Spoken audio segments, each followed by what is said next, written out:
Assalamualaikum warahmatullahi wabarakatuh. Selamat pagi Bapak Ibu Pengelola Keuangan Satuan Kerja Mitra Kerja KPPN Singkawang. Salam sejahtera untuk kita semua, Om Swastiastu, Namo Buddhaya. Yang terhormat Kepala KPPN Singkawang, Bapak Bulus Lumban Gawel. Yang terhormat Kuasa Pengguna Anggaran Satker Mitra Kerja KPPN Singkawang, serta yang saya banggakan, Bapak Ibu yang sudah hadir secara melalui Zoom meeting. Selamat datang di rilis kinerja APBN lingkup KPPN Singkawang periode September tahun anggaran 2022 dan sosialisasi langkah-langkah akhir tahun LLAT. Senang sekali rasanya pada kegiatan hari ini saya, Salsabila Ramadanti Siregar, akan menemani Bapak Ibu semuanya dalam acara pagi ini.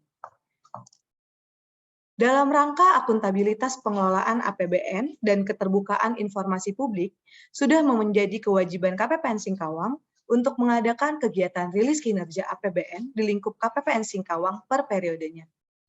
Di pagi yang cerah Minggu kedua Oktober ini, Bapak Ibu sekalian, marilah sama-sama kita mendengarkan rilis kinerja APBN lingkup KPPN Singkawang periode September tahun anggaran 2022 yang akan disampaikan oleh Bapak Bulus Lumban Gawel. Kepada Bapak Bulus Lumban Gawel, waktu dan tempat dipersilahkan.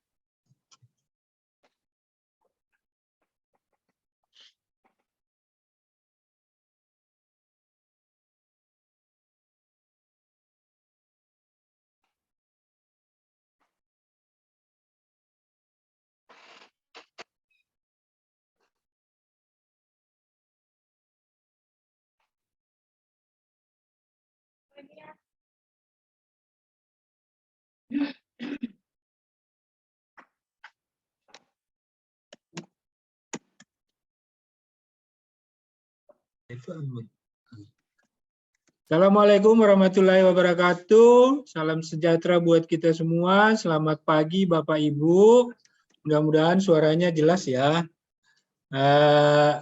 Untuk hari ini sesuai dengan undangan kami Bapak Ibu semua, kita ada dua agenda yang cukup penting untuk menjadi perhatian kita bersama. Yang pertama terkait rilis kinerja APBN untuk periode 1 Januari sampai dengan 30 September tahun 2022. Kemudian nanti yang kedua, nah seperti biasa, bahwa Menteri Keuangan telah mengeluarkan aturan terkait langkah-langkah akhir tahun atau langkah-langkah pelaksanaan akhir tahun anggaran tahun 2022 untuk menjadi pedoman kita semua dalam menghadapi akhir tahun anggaran. Nah, tidak terasa Bapak Ibu bahwa kita sudah memasuki bulan Oktober atau triwulan terakhir untuk tahun ini ya. Jadi kita dalam pelaksanaan anggaran tahun 2022 sisa kurang lebih 2,5 bulan atau efektifnya itu sekitar 65 hari ya, tidak nyampe ya, atau sekitar 50 hari lagi. Nah, sebelum masuk ke langkah-langkah akhir tahun anggaran, marilah kita coba lihat dulu kinerja pelaksanaan anggaran di pembayaran KPPN Singkawang yang meliputi Singkawang, Bengkayang, dan Sambas. Mudah-mudahan kelihatan ya Bapak Ibu ya.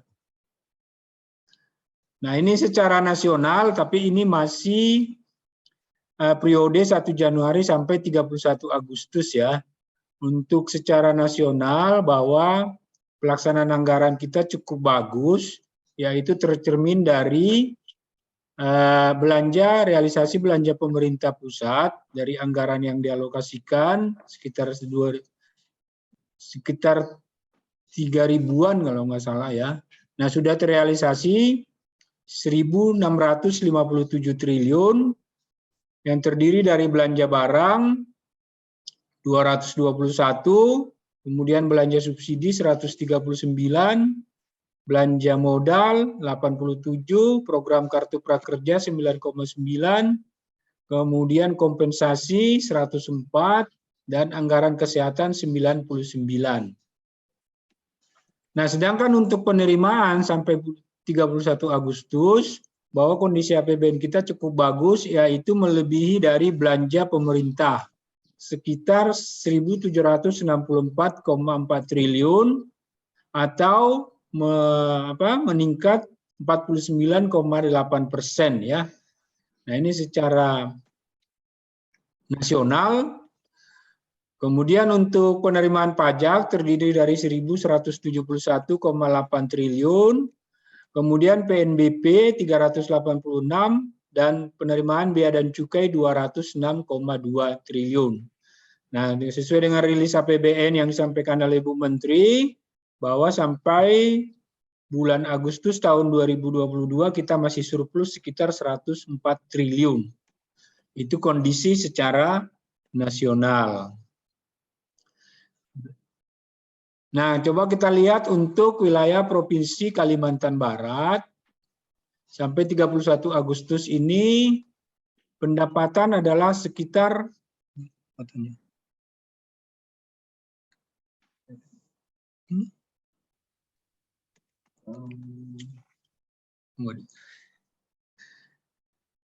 pendapatan sekitar, kalau nggak salah kemarin sekitar 6 triliun ya. Yaitu pajak penghasilan, pajak pertambahan nilai, nah ini semua dijumlah sekitar 6 sampai 7 triliun. Sedangkan untuk belanja pemerintah pusat itu, nah ini belanja pegawai, udah belanja semuanya, ini sekitar belanja pegawai sudah 6 triliun, kemudian belanja barang 6 triliun, dan belanja modal sekitar 3,4 triliun. Sedangkan transfer ke daerah dan dana desa sampai bulan Agustus itu sudah mencapai 74,95% dari pagu alokasi yang ada di Kalimantan Barat. Jadi cukup bagus ya. Nah, sedangkan untuk Singkawang, Bengkayang, dan Sambas sampai ini kami rilis adalah sampai bulan September ya, ataupun sampai 30 September 2022 karena datanya sudah ada di KPPN. Nah, untuk penerimaan sampai dengan bulan September wilayah pembayaran yang penerimaan pajak dan penerimaan negara bukan pajak yaitu dengan total 1,1 triliun yang terdiri dari penerimaan perpajakan 1,47 triliun, sedangkan PNBP-nya 55 miliar. Nah, kalau kita bandingkan dengan belanja untuk wilayah pembayaran Singkawang, Bengkayang, dan Sambas, nah ini sudah terdiri dari belanja pegawai 482 miliar, kemudian belanja barang 150 miliar, belanja modal 18,2 miliar. Jadi totalnya sudah mencapai 63,82%. Jadi Bapak Ibu, berdasarkan total persentase ini, pagu yang kita realisasikan, yang harus kita realisasikan di bulan atau di triwulan 3 ini sekitar 37% dari alokasi anggaran. Jadi masih cukup besar ya Bapak Ibu ya.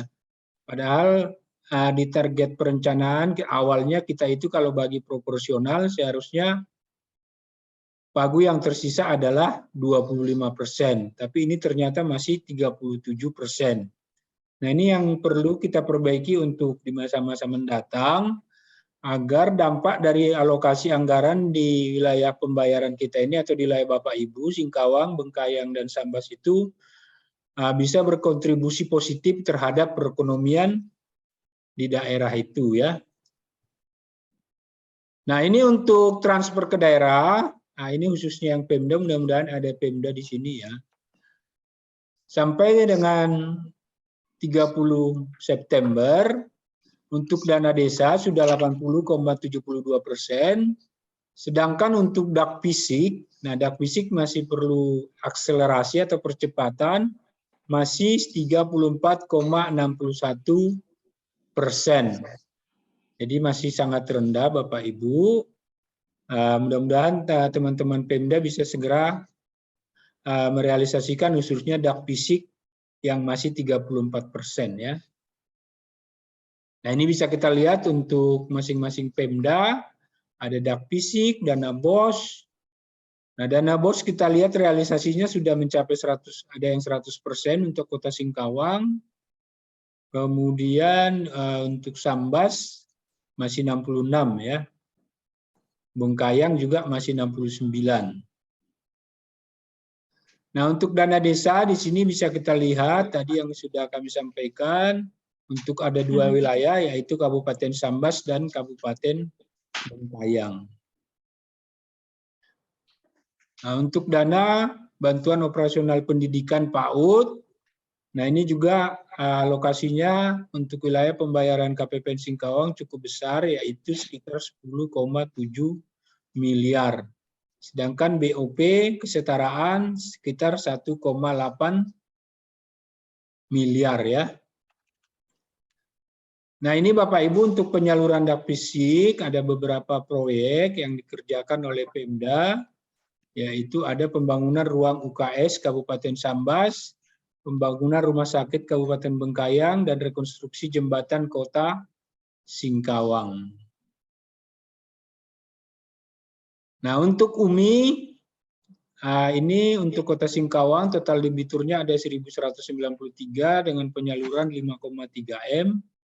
Kabupaten Sambas 1.454 dengan penyaluran 6,064.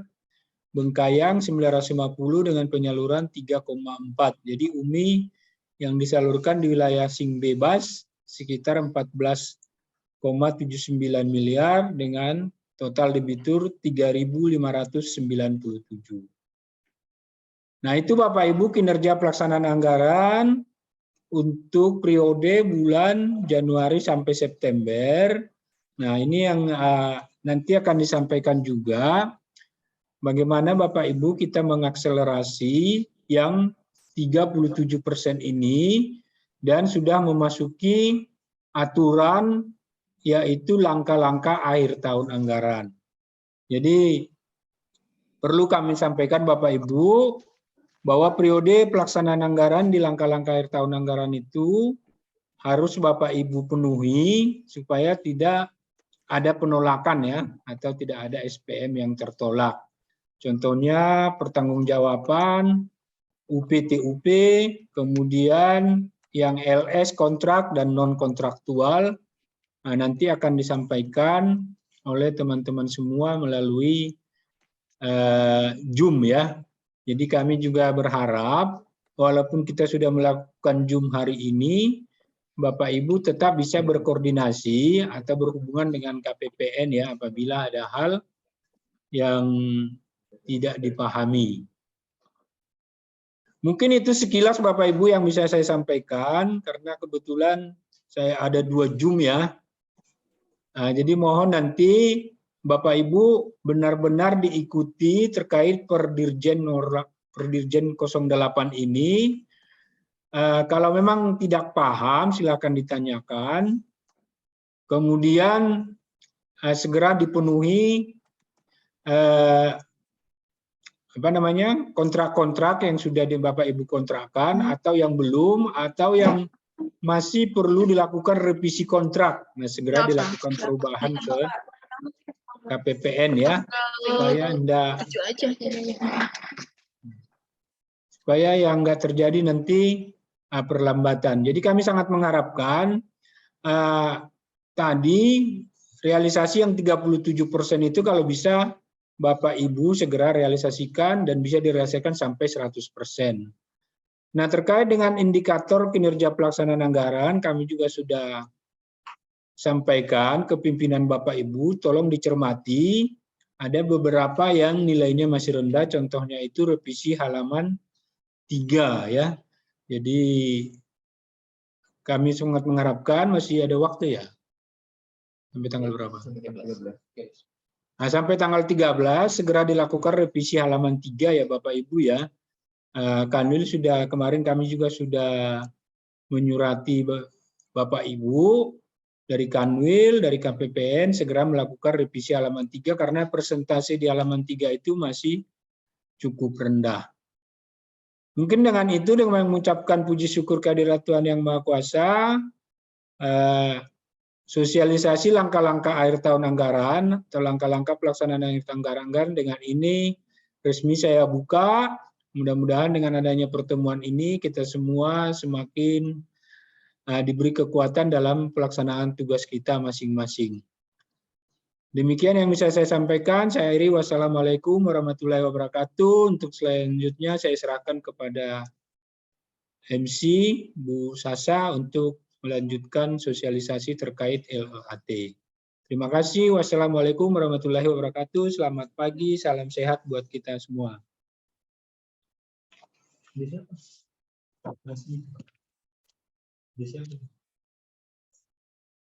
Baik, terima kasih kepada Bapak Bulus Lumban Gaul yang sudah bersedia memberikan materi terkait rilis kinerja APBN periode September tahun anggaran 2022.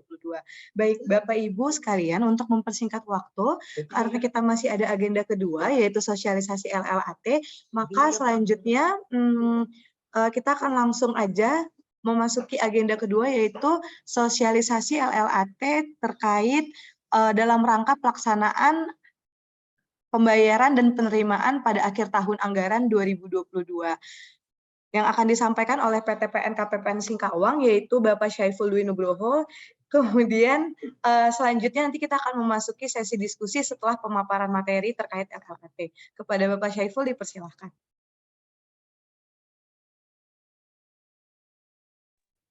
Ya, Bu, dipanggil Bapak ya. Ya, pertama-tama, Assalamualaikum warahmatullahi wabarakatuh. Selamat pagi, Bapak Ibu sekalian. Senang sekali bisa hadir kembali di ruang Zoom pada pagi hari ini untuk membawakan pedoman pelaksanaan penerimaan dan pengeluaran negara pada akhir tahun anggaran 2022. Nah, nggak kerasa ya, 2022 tinggal 3 bulan lagi, atau terasa nih? Kalau saya sih nggak kerasa, udah mau pindah aja nih kayaknya. Oke, pertama-tama perkenalkan, nama saya Syaiful Dwi Nugroho. Barangkali Bapak Ibu belum pernah berinteraksi dengan saya di sini sebagai fungsional PTPN sekaligus sebagai CSO di KPPN Singkawang. Tentunya hari ini saya juga tidak akan menyampaikan materi sendiri. Ada mungkin nanti ada Pak Maki dan juga ada dari Mbak Fani. Karena LLAT ini tidak hanya dari segi penerimaan dan pengeluaran, tetapi juga ada pelaporan juga ya Bapak Ibu ya tentunya. Jadi nanti ada dari seksi Vera juga menyampaikan terkait dengan langkah-langkah pelaporan di akhir tahun. Oke, nah tanpa panjang-panjang lagi, kita langsung masuk ke materi aja ya Bapak Ibu ya. Oke, nah untuk Perdirjen LLAT kali ini itu adalah Perdirjen 8 tahun 2022. Nah, di sini latar belakang dan langkah-langkah akhir tahunnya tidak berbeda, jadi kita skip aja. Nah, di sini kondisi akhir tahun di bulan Desember. Jadi kita punya hari kerja efektif di bulan Desember itu sampai dengan tanggal 23 saja. Jadi totalnya itu hanya 22 hari kerja. Nah, ini sayang sekali ya Bapak Ibu ya. Hari liburnya tepat di hari Minggu. Jadi kita tidak ada tambahan libur lagi. Sedih ya. Oke. Nah, di sini diperlukan adanya koordinasi yaitu dengan Bank Indonesia tentunya, kemudian koordinasi dengan DJA, DJP, DJBC, dan DJPPR terkait dengan penerimaan PNBP dan perpajakan harian serta pembiayaan pada bulan Desember. Nah, ini kita bahas dari sisi penerimaan negaranya dulu ya Bapak Ibu ya.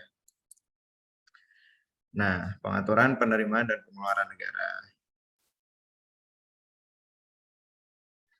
Nah, ini untuk sistematikanya nanti mungkin bisa Bapak Ibu cermati sendiri ya, kalau kita bacakan kayaknya kok ini ya, tidak ada isinya sepertinya. Oke, lanjut aja. Nah, di sini kita disajikan kalender di akhir tahun, yaitu jumlah hari kerjanya pada masing-masing bulan. Itu di bulan Oktober ini yang paling pendek, yaitu 21 hari kerja. Kemudian di bulan November ada 22 hari kerja. Dan di Desember ada 22 hari kerja juga. Nah, di sini tidak ada tanggal merah selain hari Sabtu dan Minggu. Oke. Nah, kemudian ini terkait dengan kalender-kalender atau batas-batas waktu yang ada di setiap bulannya. Nanti Bapak Ibu mungkin ini bisa dicetak kemudian ditempel gitu ya Bapak Ibu ya di meja Bapak Ibu masing-masing agar tidak terlewat dari tanggal-tanggal yang sudah ditentukan batas-batasnya ini. Nah, ini untuk Oktober, November, kemudian ada Desember juga. Nah, ini Desember yang paling padat ya Bapak Ibu ya. Makanya dia dibuatkan satu slide sendiri karena memang batasnya banyak sekali di bulan Desember ini. Oke, kita lanjut. Nah, ini di bulan Januari pun ada juga. Nah, oke, kita lanjut ke pembahasannya. Yang pertama terkait dengan perencanaan kas. Nah, perencanaan kas ini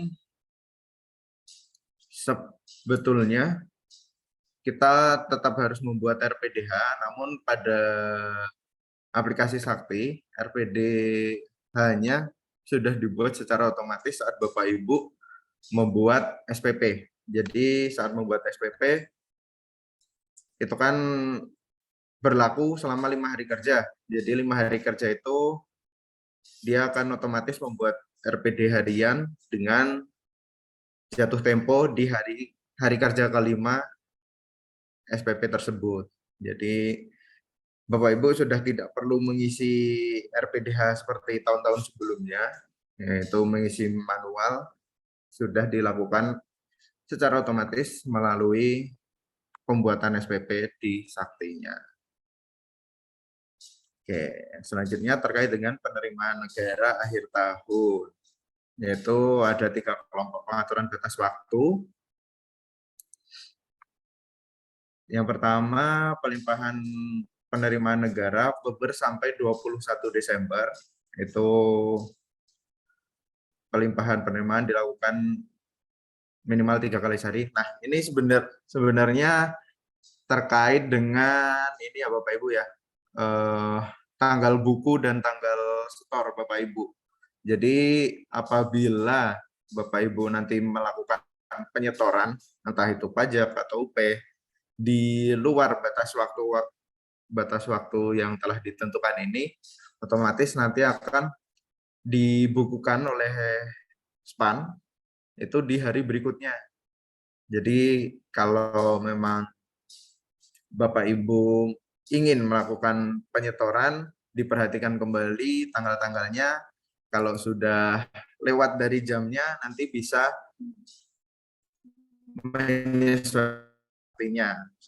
Nanti kalau tidak disesuaikan, akan menimbulkan perbedaan tanggal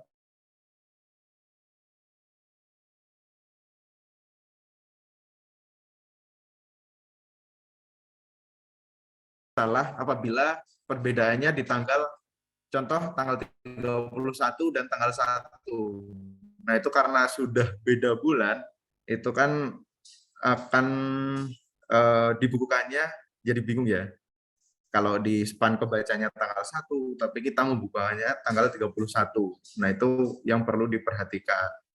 Kalau memang tanggal 31 mau melakukan setoran, apabila waktunya sudah sore dan sudah di 16.30. Nah, ini kan uangnya ke kas negara juga. Banknya pun sudah jam layanan mereka sendiri.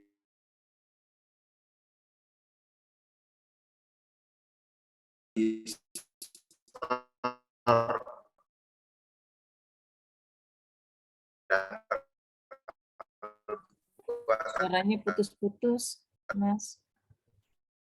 Dipersiapkan lebih awal supaya bisa dibukukan di tanggal yang sama. Oke, lanjut.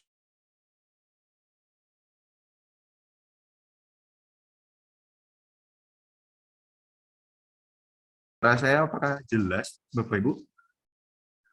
Atau putus-putus ya? Oh, putus-putus ya? Putus-putus, Mas. Atau jangan-jangan nih? Putus-putus, Mas Saiful.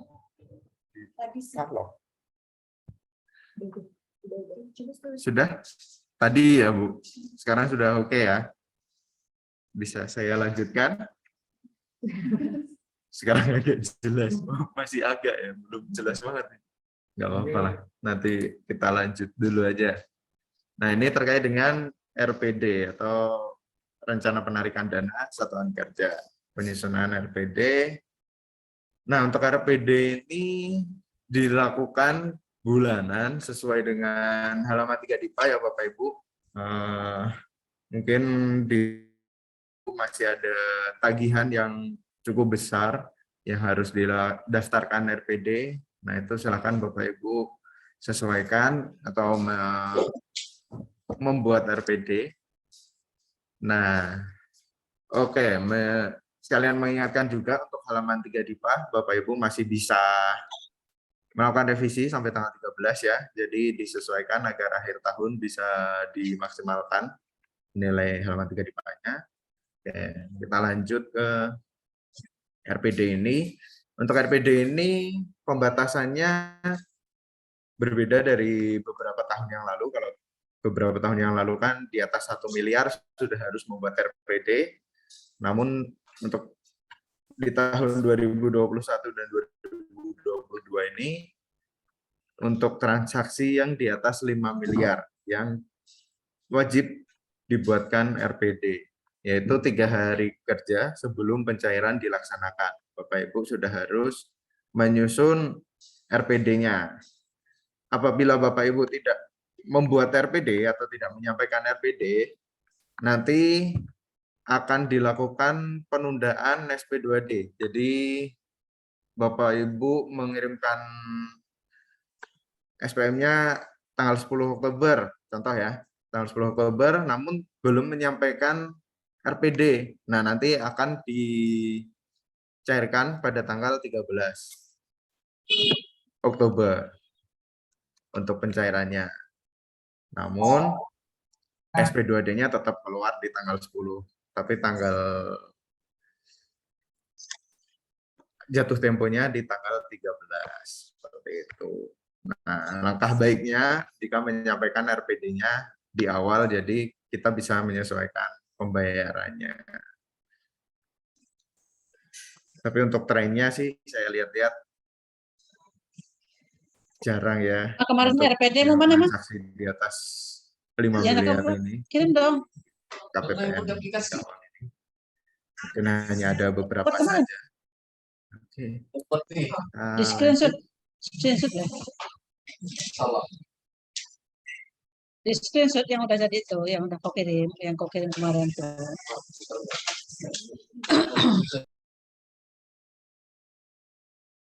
Oke. Nah, yang selanjutnya ini terkait dengan pendaftaran kontrak atau perubahan kontrak. Itu pendaftaran atau addendum kontrak. Untuk aturan utamanya tetap sama ya Bapak Ibu. Paling lambat disampaikan 5 hari kerja setelah kontrak atau addendum kontrak ditandatangani. Nah, ini untuk tanggal penandatanganan kontrak atau perubahan kontrak yang ditandatangani sampai dengan 6 Oktober, itu batas waktunya 5 hari kerja. Namun apabila lewat 5 hari kerja kan tetap boleh disampaikan ya Bapak Ibu, karena ini masih tergolong pengaturan kontrak ini masih tergolong pandemi, jadi tidak memerlukan dispensasi apabila lewat 5 hari kerja, tetapi terdapat batasan juga di tanggal 13 Oktober. Jadi walaupun disampaikan batas waktunya 5 hari kerja, contoh 6 Oktober, kalau kita lihat di batas waktu 5 hari kerja itu, batas terakhirnya, oh iya, 13 Oktober sih. Jadi memang sudah disetting untuk tanggal-tanggal yang sebelumnya ya, mungkin dari September ataupun mungkin awal Oktober, itu kan batas waktunya kalau normalnya 5 hari kerja. Namun apabila terlambat, tetap boleh didaftarkan. Tetapi kalau sudah lewat 13 Oktober, nah Bapak Ibu terpaksa apabila adendum ya, apabila adendum terpaksa melakukan adendum lagi agar tanggalnya masuk ke tanggal kategori yang 7 sampai 31 Oktober. Jadi agar bisa disampaikan ke KPPN harus dilakukan adendum kembali. Nah, untuk kontrak yang sudah ditandatangani, nah ini yang agak susah. Kalau sudah lewat dari 13 Oktober, mau tidak mau harus merubah tanggalnya ya Bapak Ibu ya.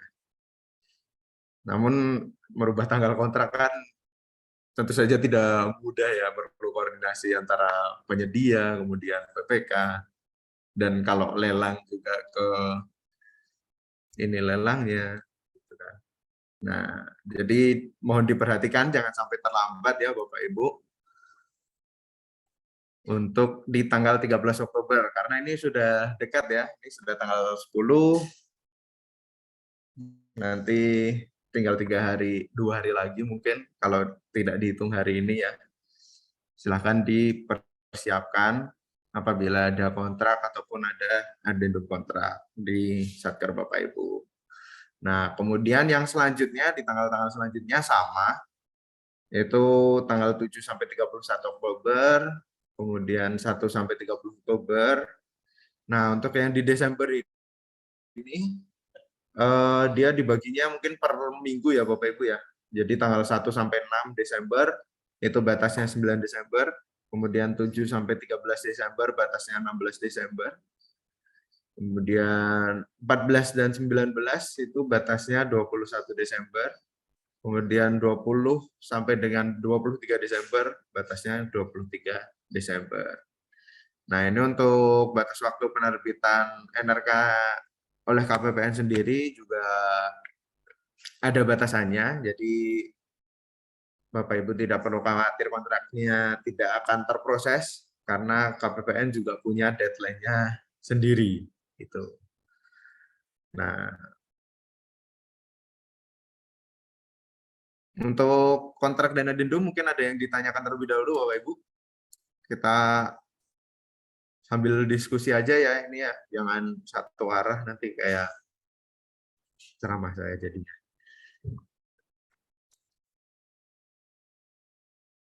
Ada yang ingin ditanyakan terlebih dahulu terkait kontrak? Atau kita lanjut dulu? Pertanyaannya nanti di akhir.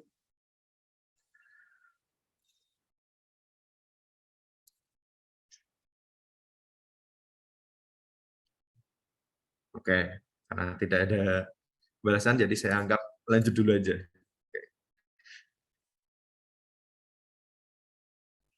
Oke. Siap. Nah, selanjutnya kita masuk ke SPM, yaitu SPM LS kontraktual. Nah, ini untuk Bapak Ibu yang memiliki kontrak, batas pertama di bulan Oktober, yaitu di tanggal 14 Oktober, itu untuk SPM dengan BAST atau BAPP sampai dengan 30 September.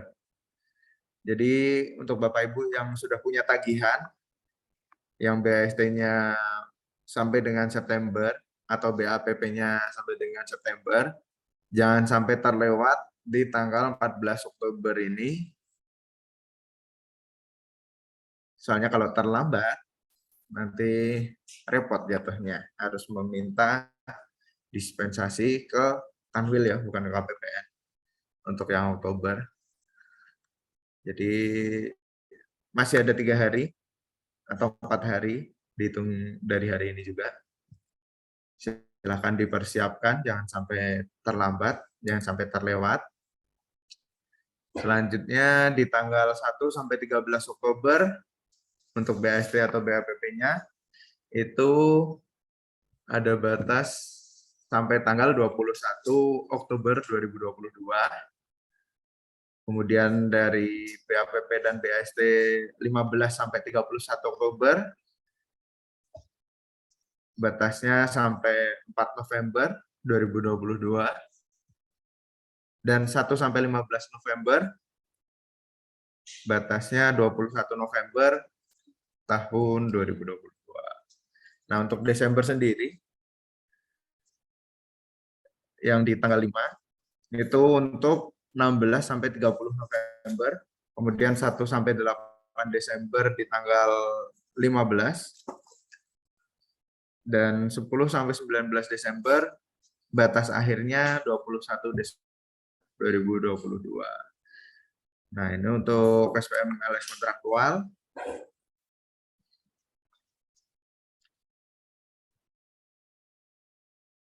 Jadi untuk di tanggal penerimaan SPM terakhir itu bukan di tanggal 23 ya Bapak Ibu, karena mungkin hari kerjanya itu kan sampai tanggal 23 Desember. Tetapi untuk penyampaian SPM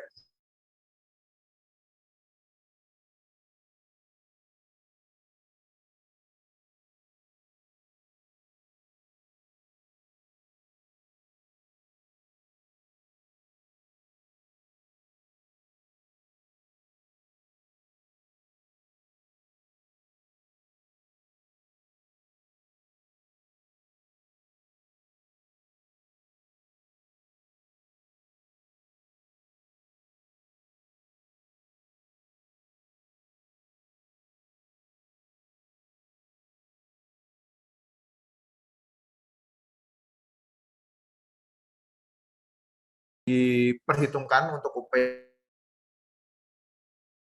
masukan perencanaan pembayaran uang makan dan uang lembur. Apabila UP-nya tidak mencukupi, silakan Bapak Ibu mengajukan TUP karena bisa dibayarkan melalui TUP juga.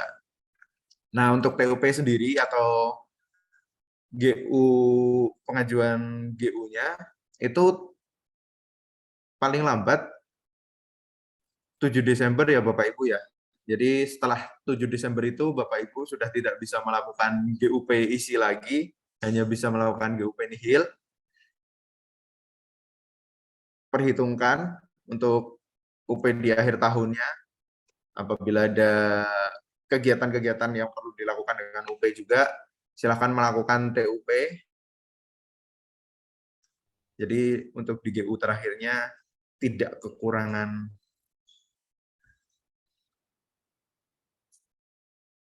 dana. Oke, mungkin ada yang resen, silahkan.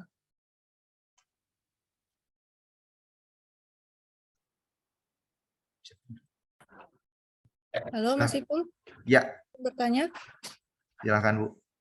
Maaf, ini mutar yang ke kontrak Mas Ipul, adendum. Soalnya. Oh, yang adendum kontrak ya? Iya. Oke, bagaimana?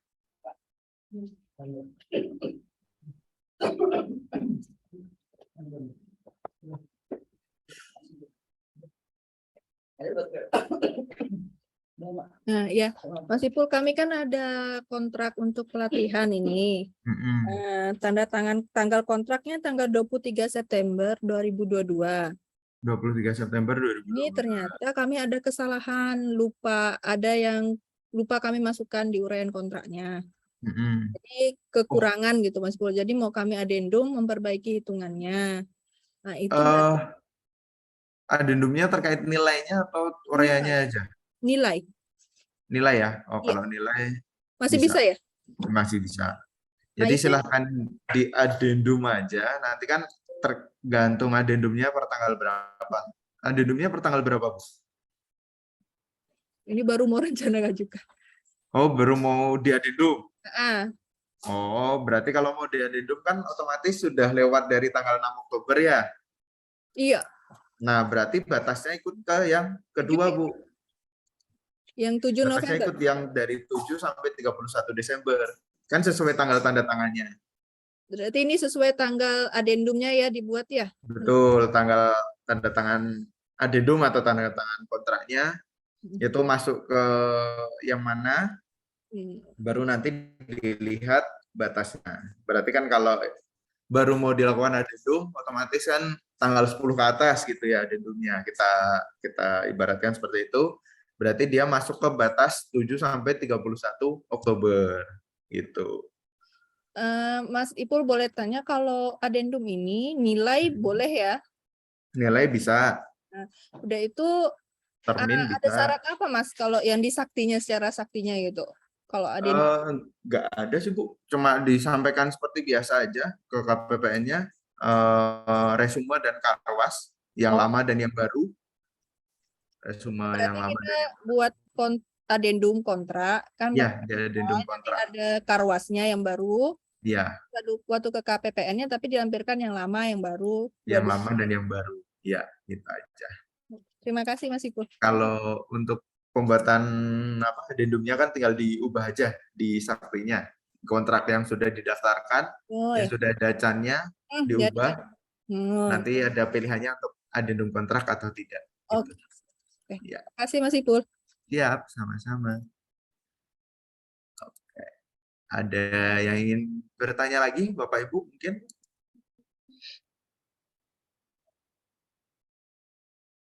Izin Mas Ipul. Ya, silakan Pak. Dengan Sani Mas Ipul. Ya, siap Pak Sahni.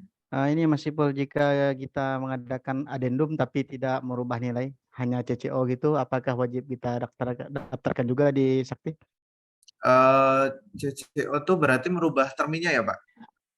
Enggak, kita tambah kurang ya Mas. Ada pekerjaan kurang. yang kurang kita ambil dari yang lebih gitu. Jadi hanya uraian di dalam pekerjaan aja kita rubah, tambah kurang istilahnya. Oh, Tapi jadi nilainya tetap, nilai kontraknya nggak berubah. sebenarnya Gitu. kalau nilainya tetap nggak perlu Pak. Jadi kan kalau di kontrak yang disampaikan ke KPPN kan mungkin hanya terkait dengan pembayarannya ya. Kalau untuk pekerjaan yang dilaksanakan itu kan pengaturannya lebih ke PPK-nya, jadi mungkin bisa di PPK-nya saja. Oh iya. Iya. Jadi tidak perlu disampaikan Pembayarannya ke tetap Mas. KPPN. Oh iya, siap. KPPN-nya Terima kasih Mas tidak. Ipul. Kalau tidak ada Ya. perubahan termin ataupun tidak ada perubahan nilai kontrak, tidak perlu disampaikan ke KPPN. Gitu. Oke, soalnya yang lain nggak berubah, hanya itu. Ya. Terima kasih Mas Ipul. Sama-sama. Oh ya, mungkin dari Pak Maki ada yang ingin ditambahkan? Silahkan. Oke. Assalamualaikum warahmatullahi wabarakatuh. Waalaikumsalam warahmatullahi wabarakatuh. Nanti tentang kontrak tadi ya, ingin izin mengingatkan lagi kepada para satker. Tadi mungkin ada suaranya kecil Mas. Oh, bisa didekatkan. halo, assalamualaikum. Nah, itu. Maaf. Untuk kontrak kontrak yang diajukan tadi terkait pertanyaan dari BPS Sambas, misalkan kan ada adendum, kita sudah masuk ke baris kedua tanggal 7 sampai dengan 31 Oktober. Berarti ini di dalam slide ini ditampilkan tanggal 7 November terlambatnya. Jadi kembali kepada peraturannya, perdirjennya, bahwa kontrak atau adendum atau perubahan kontrak itu disampaikan paling lambat 5 hari. Jadi jangan terus karena melihat slide, oh paling lambat 7 November. Jadi kita mengingatkan kembali kepada seluruh satker, misalkan adendumnya tadi di tanggal 7, berarti 5 hari kerjanya itu jatuh temponya di 14 Oktober. Kalau Nah, nanti sesuai tanggalnya nanti ya, sesuai tanggalnya. Nah, kenapa ini tanggal 7 diambil yang paling akhir yaitu 31 Oktober itu 5 hari kerjanya ada di 7 November. Jadi tetap kembali sesuai tanggal penandatanganan kontrak atau tanggal addendum kontrak plus 5 hari kerja itu paling lambatnya. Jadi biar tidak salah paham. Loh, Mas, slide-nya di tanggal kita masuk ke baris kedua di tanggal 7 November paling lambat. Bukan seperti itu, tapi tetap 5 hari kerja. Kemudian yang untuk sampai dengan 31 atau bahkan istilahnya ada yang tanggal 31-nya baru terakhirnya di 7 November. Selebihnya tetap plus 5 hari kerja. Mungkin itu aja, Mas, tambahannya dari saya.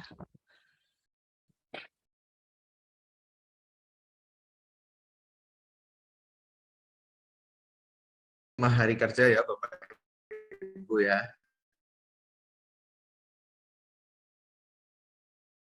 Jadi kalau memang ditandatanganinya tanggal 10, contohnya dari ini tanggal 10 berarti batas waktu hitung 5 hari kerja. Oke, mungkin ada yang ditanyakan lagi atau kita lanjut terlebih dahulu? Lanjut ya. Oke, lanjut. Tadi kita sudah sampai ke terkait uang makan.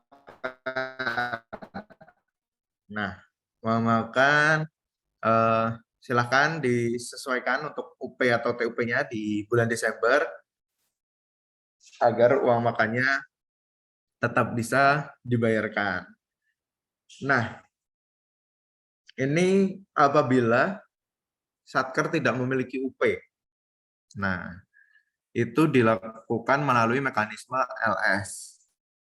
Nah, mekanisme LS ini juga ada 2 cara, yaitu jika ada bendahara, melalui LS bendahara. Nah, jika tidak ada bendahara atau bendahara tidak memiliki sertifikat, itu kan tidak boleh mengelola uang di rekening bendahara, itu dilakukan langsung ke LS penerima. Namun, di sini mungkin saya tekankan aja untuk Bapak Ibu yang memang tidak memiliki UP untuk akhir tahun, diajukan saja UP-nya sebesar uang makan dan uang lemburnya dikira-kira, nanti kalau lebih kan tetap bisa di-store. Jadi untuk lebih mudahnya, karena kan kalau kita pakai LS juga itu dibagi-bagi. Jadi untuk pembayaran uang makannya itu dari tanggal 1 sampai 14 Desember aja yang dibayarkan menggunakan SPMLS. Kemudian dari tanggal 15 sampai 31 Desembernya itu dibayarkan di tahun depan. Jadi dibagi 2 nih uang makannya kalau pakai LS. Itu kan kayak susah gitu ya Bapak Ibu ya perhitungannya ya, lebih ribet. Jadi akan lebih mudah jika Bapak Ibu mengajukan UP aja. Jadi untuk sebulan aja, khusus di bulan Desember, mengajukan UP, mungkin untuk uang makan dan lembur saja. Kalau memang ada kegiatan yang lain juga diperbolehkan untuk diajukan juga. Tidak hanya untuk uang makan dan lembur saja.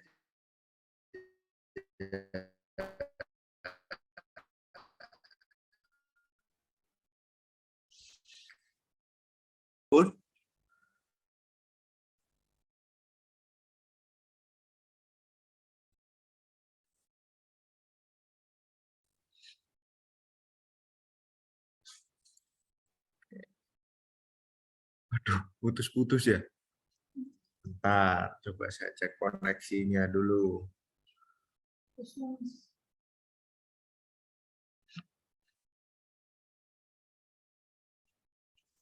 Putus banget. Putus banget.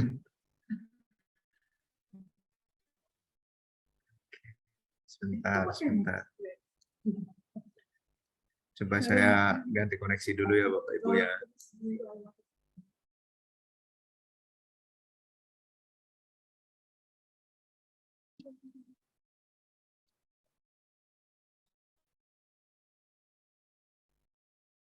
Please. Kalian pakai apa? Tethering masih. Tes. Nah, oke. Masih putus-putus atau tidak? Semoga tidak ya Bapak Ibu ya. Belum share screen.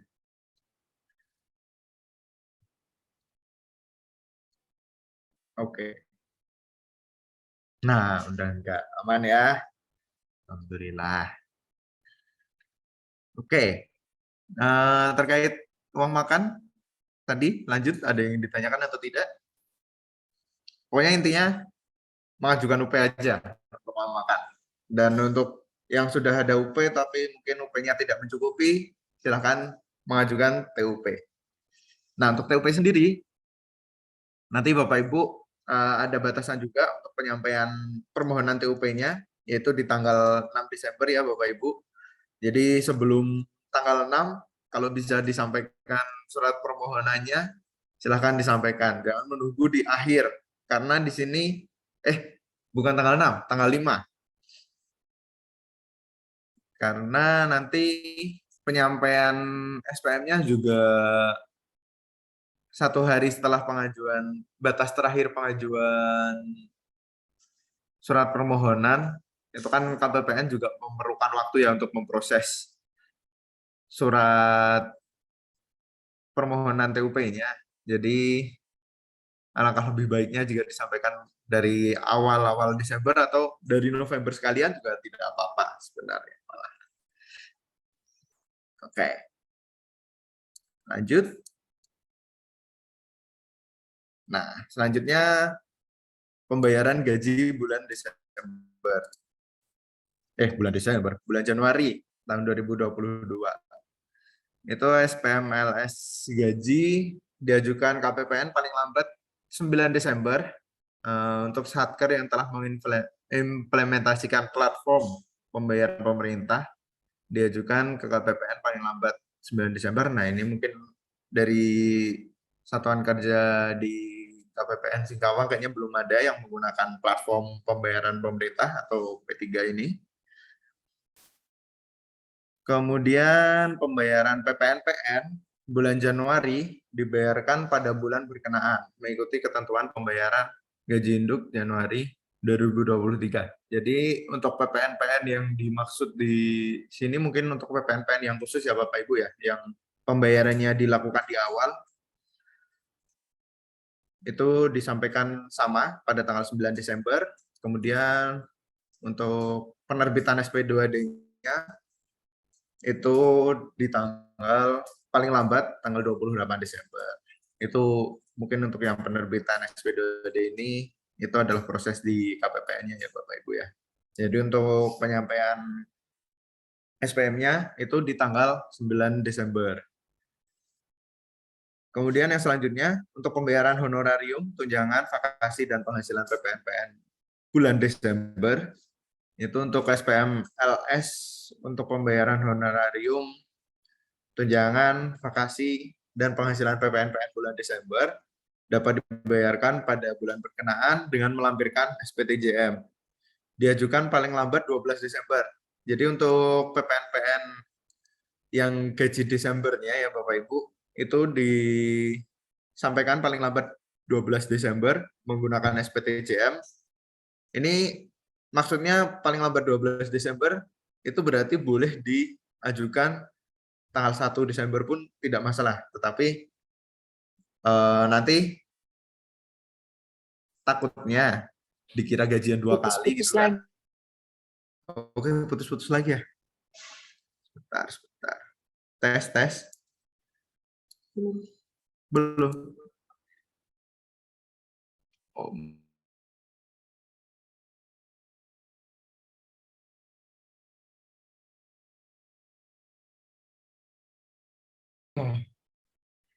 Sumpah HP gue di sini juga.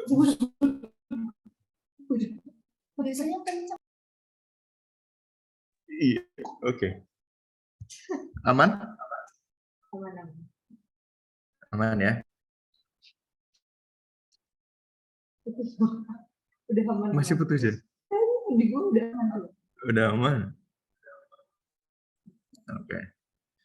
Nah, tadi sampai mana ya tadi? Oh ini, pembayaran honorarium untuk PPNPN Desember ya. Itu diajukan paling lambat 18 Desember. Seperti tadi yang saya bilang, berarti boleh diajukan di tanggal 1 Desember pun boleh. Tetapi nanti takutnya PPNPN-nya terlalu bahagia menerima gaji 2 kali gitu ya Bapak Ibu. Nanti dikiranya Desembernya udah nggak gajian lagi, nanti ditagih di Januari gitu kan. Padahal itu mungkin kan yang Desember sudah dibayarkan tanggal 1 Desember. Untuk bulan Novembernya dibayarkan 1 Desember. Kemudian yang Desember kan karena dibayarkan di Desember juga, nanti Januarinya agak ketar-ketir tuh kayaknya. Kalau langsung dari 1 Desember. Makanya di sini dibatas 12 Desember, namun boleh diajukan lebih cepat, tetapi mungkin Bapak Ibu perlu menginformasikan kepada PPNPN-nya, mungkin yang dikelola Bapak Ibu di Satker masing-masing ya, mungkin diperingatkan untuk gajinya Desember akan dibayarkan lebih awal, bukan disampaikan di awal bulan Januari, supaya nanti tidak kaget dikira ini THR akhir tahun atau gimana gitu kan, udah belanja Januarinya bingung ditagih gaji lagi kan gitu. Kemudian untuk penerbitan SP2D-nya itu pada tanggal 14 Desember. Oke, terkait ini ada yang ingin ditanyakan Bapak Ibu? Mungkin untuk honorariumnya seperti honor PPK, KPA, PPSPM seperti itu juga disampaikan di tanggal 12 ini ya Bapak Ibu. Tetapi menggunakan SPTJM juga. Untuk tunjangan pun seperti itu. Untuk token bulan Desember ya. Jadi mohon diperhatikan terkait dengan pembayaran honor, token, tunjangan, dan vakasi ini. Nah, ngomong-ngomong terkait dengan vakasi, itu kan ada perjadin juga ya Bapak Ibu ya. Nah, apabila perjadinya mungkin bisa terjadi ada perjadin di akhir bulan Desember, itu Bapak Ibu kalau bisa dianggarkan juga di TUP atau di UP-nya. Jadi sudah menyiapkan dibayarkan melalui UP atau TUP untuk perjalanan dinasnya. Karena nanti kalau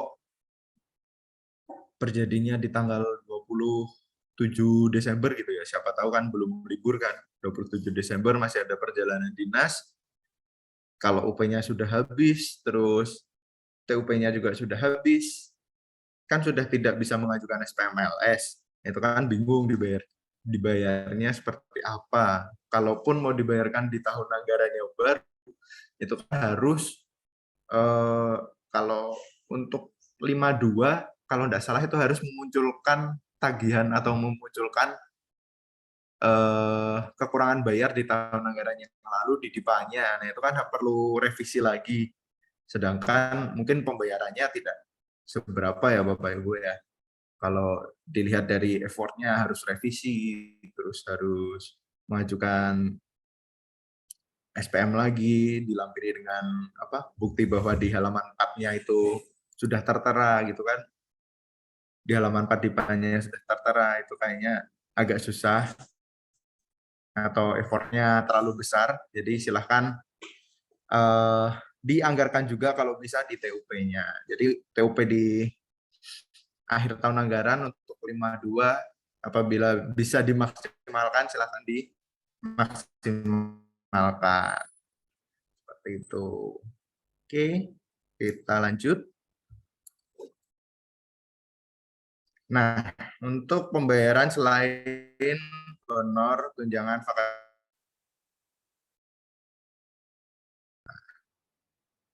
ini yang dimaksud selain honor, tunjangan, vakasi, seperti tadi yang saya bilang, selain honor, tunjangan, vakasi, dan PPNPN, yaitu seperti belanja 52 atau 53 yang lain,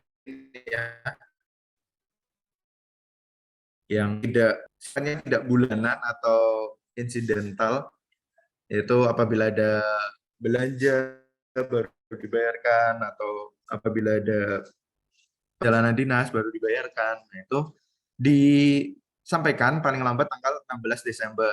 Nah, seperti yang bilang tadi kalau terjadinya sudah tanggal 21 atau 27 itu kan mungkin menyampaikan SPM lagi dianggarkan di TUP-nya. Kemudian untuk SPM LS atau LS kontraktual SP2D-nya diterbitkan 2 November. Oke, ini yang termasuk SPMLS non kontraktual antara lain SPMLS gaji susulan, kemudian LS uang makan, uang lembur yang dibayarkan melalui mekanisme LS.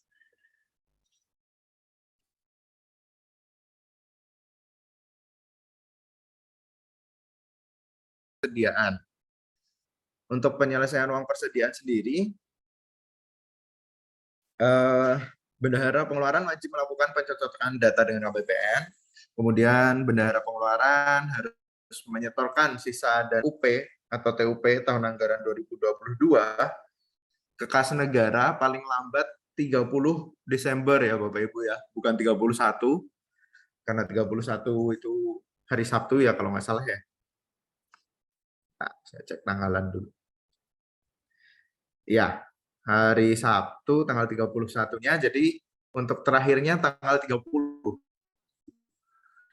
Nah, mengingatkan agar tidak terjadi mungkin kejadian yang sudah terjadi di tahun-tahun yang lalu ya Bapak Ibu ya. Kalau ada yang cuti di akhir tahun setelah tanggal 25 sudah melaksanakan cuti atau sudah liburan gitu ya. Jangan lupa di store dulu UP-nya, jangan ditinggal liburan dulu gitu kan. Di store dulu karena batas waktunya itu tanggal 30 Desember. Kalau nanti di store-nya lebih dari 30 Desember, itu kan jadi penyetoran apa ya? Jadi saldo kas bendahara pengeluaran yang seharusnya tidak boleh ada di akhir tahun anggaran. Jadi silakan untuk Bapak Ibu untuk yang melaksanakan cuti di akhir tahun dipersiapkan semuanya sematang-matangnya dan sudah melakukan penyetoran sisa UP ataupun TUP-nya sebelum cuti atau sebelum tanggal 30 Desember itu sendiri. Oke. Nah, di sini ada kewajiban juga bendahara pengeluaran menyampaikan fotokopi BPN yang disahkan oleh KPA ke KPPN. Jadi BPN ini kurang lebih mungkin ini ya Bapak Ibu ya, bukti penerimaan negara, yaitu bukti store-nya juga disampaikan ke KPPN. Nah, di sini disahkannya mungkin melalui legalisir atau melalui surat penyampaian juga boleh. Seperti itu Bapak Ibu. Yang selanjutnya penyelesaian uang persediaan. Nah, ini untuk yang dipakai Bapak Ibu. Kalau tadi kan terkait dengan sisa UP-nya atau sisa UP atau TUP yang sudah tidak digunakan di bulan Desembernya. Itu wajib di-store sebelum 30 Desember atau sebelum Bapak Ibu cuti. Nah, ini terkait dengan penyelesaian uang persediaannya, yaitu untuk pengajuan SPM GUP nihil-nya atau pertanggungjawaban TUP-nya itu paling lambat disampaikan 6 Januari 2023. Namun diberi tanggal 31 Desember 2022. Nah, nanti login saktinya tetap tahun 2022, bukan 2023. Nah, ini batasnya 6 Januari ya Bapak Ibu. Jadi mungkin untuk uang makan bisa dibayarkan di tanggal 30 karena tanggal 30 terakhir, namun harus dihitung mungkin bisa dihitung dari absennya ya. Nanti siapa diperhitungkan, siapa yang mengajukan cuti atau yang full gitu kan sudah kelihatan tuh nilainya berapa, bisa dihitung. Nah, itu bisa dibayarkan tanggal 30 Desembernya, kemudian nanti SPM GUP nihilnya itu disampaikan di tanggal pertama di Januari, batasnya tanggal 6 Januari. Seperti itu. Tapi kalau memang sudah bisa diselesaikan atau gimana ya? Kalau uang makan kan tetap tanggal 30 ya. Kita kan nggak mungkin membayarkan lebih awal ya uang makannya ya. Nanti kalau sudah dibayarkan ternyata cuti sakit atau tidak masuk karena kesehatan gitu kan harus ada pengembalian. Jadi repot juga. Jadi untuk uang makan disampaikan tetap di Januari mungkin. Kalau untuk yang belanja yang lainnya itu jika sudah bisa di GUP kan, karena GUP nihil ini kan tidak menunggu 50% ya Bapak Ibu ya. Walaupun baru 10% ataupun baru 20% itu sudah boleh disampaikan. Jadi setiap ada kwitansi atau setiap ada DRPP yang sudah disahkan atau sudah dicatat, itu langsung dibuatkan SPM GUP nihil juga boleh. Jadi Bapak Ibu istilahnya udah mencicil melakukan penihilan dari bulan Desembernya. Seperti itu. Oke, mungkin ada yang ditanyakan terkait dengan penyelesaian UP atau SPM GUP ini? Atau sudah cukup jelas? Atau suara saya yang kurang jelas? Kayaknya putus-putus lagi dari tadi. Atau tidak?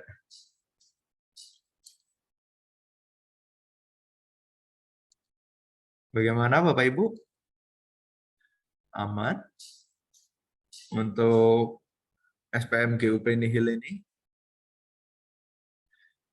Mungkin yang saya tekankan lagi terkait dengan penyetorannya ya Bapak Ibu ya. Karena tahun lalu kita terdapat satker yang lupa menyetor di akhir tahunnya, jadi agak susah pengurusan di bulan Januarinya, karena di Januarinya pun tidak langsung di-store, menunggu beberapa waktu terlebih dahulu, baru dapat melakukan penyetoran.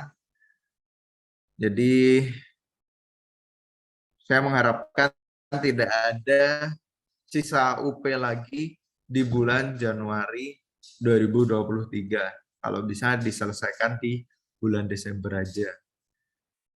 Yang sudah, kemudian kita move on gitu ya Bapak Ibu ya. Oke, lanjut. Boleh lanjut ya Bapak Ibu ya. Oh ini ada pertanyaan nih dari Pak Boy. Untuk Satker Madrasah, tanggal 31 hari Sabtu masih masuk hitungan absen karena itu menggunakan sistem 6 hari kerja. Oke, bagaimana untuk GUP nihilnya? Yang salah satu SPM GUP nihilnya nanti ada SPM belanja pegawai maupun bulan Desember. Penyelesaian sisa UP-nya juga bagaimana? Oke.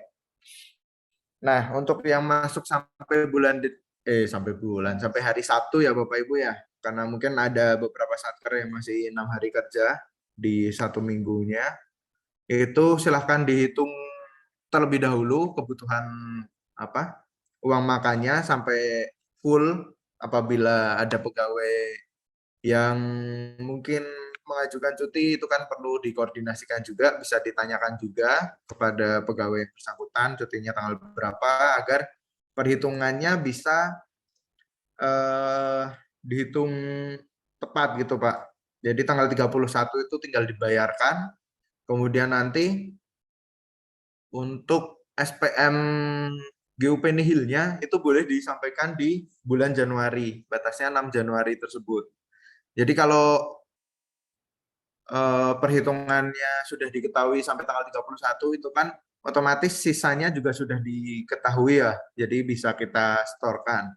Mungkin seperti itu. Atau bagaimana Pak? Mungkin ada tanggapannya dari Pak Boy. Silahkan di-unmute aja Pak, boleh Pak.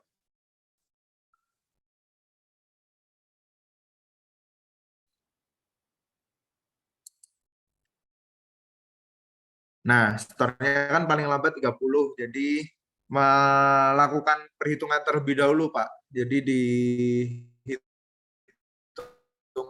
manual terlebih dahulu sampai tanggal 31 tuh butuhnya per pegawai berapa sesuai golongannya kan. Nanti kalau ada yang cuti berarti tinggal dikurangin hari kerjanya, lakukan penyetoran sisanya.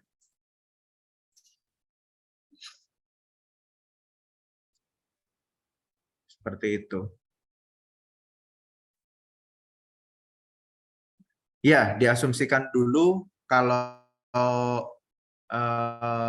masuknya full gitu, Pak. Tapi kan antara tanggal 30 dan 31 itu kan sudah bisa dipastikan ya. Kalau memang ada yang pegawai yang tidak masuk di tanggal 31-nya kan bisa ditanyakan juga mungkin siapa yang besok tidak masuk atau seperti apa gitu kan di kantornya. Itu kan tinggal dihitung aja. Jadi tanggal 30 tuh udah ketahuan nanti berapa yang perlu dibayarkan. Nanti kalau ada sisa langsung distorkan di hari itu juga. Nah, besoknya tinggal dilakukan pembayaran saja di tanggal 31-nya. Nah, nanti di bulan Januari baru mengajukan SPM GUP nihilnya. Seperti itu kurang lebih. Oke, siap. Sama-sama Pak Boy. Kemudian ada satu pertanyaan lagi dari Bu Nursia. Untuk SPTJM PPNPN yang bulan Desember, apakah ada aturannya atau biasa yang dibuat SPTJM PPNPN? Nah, untuk SPTJM yang bulan Desember ini, di per 8-nya sendiri sudah ada formatnya, Bu. Mungkin nanti bisa kami share untuk per 8-nya atau saya masukkan ke dalam link materinya. Nanti link materinya tetap bisa diakses kok walaupun Zoom-nya sudah berakhir. Jadi untuk formatnya kita mengikuti dari per 8-nya. Format-format SPTJM mungkin atau format surat-surat yang lain yang terkait dengan akhir tahun anggaran. Mungkin seperti itu, Bu Nursia. Ada tanggapan? Atau boleh langsung unmute aja? Oke, siap. Sama-sama. Oke, kita lanjut. Oke. Nah, ini terkait dengan pengesahan pendapatan dan belanja BLU. Ini pengesahan pendapatan tidak ada BLU ya di KPPN Singkawang, jadi kita bisa skip saja. Ini khusus untuk Satker BLU saja. Nah, hibah.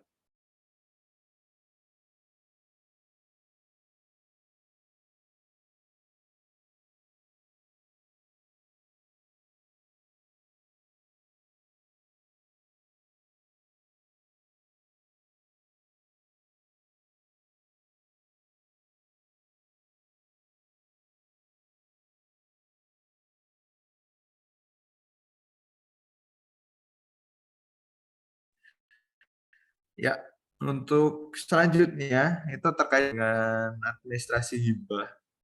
Mungkin dari Mbak Fani.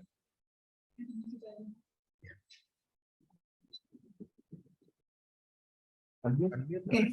Ya. Assalamualaikum warahmatullahi wabarakatuh. Izin menambahkan sedikit ya Bapak Ibu, melanjutkan penyelesaian administrasi hibah langsung dari Satker ke KPPN. Izin saya Fani dari Seksi Verifikasi dan Akuntansi Bapak Ibu, untuk pengajuan hibah sendiri dari Satker ke KPPN itu kan ada 2 jenis hibah ya.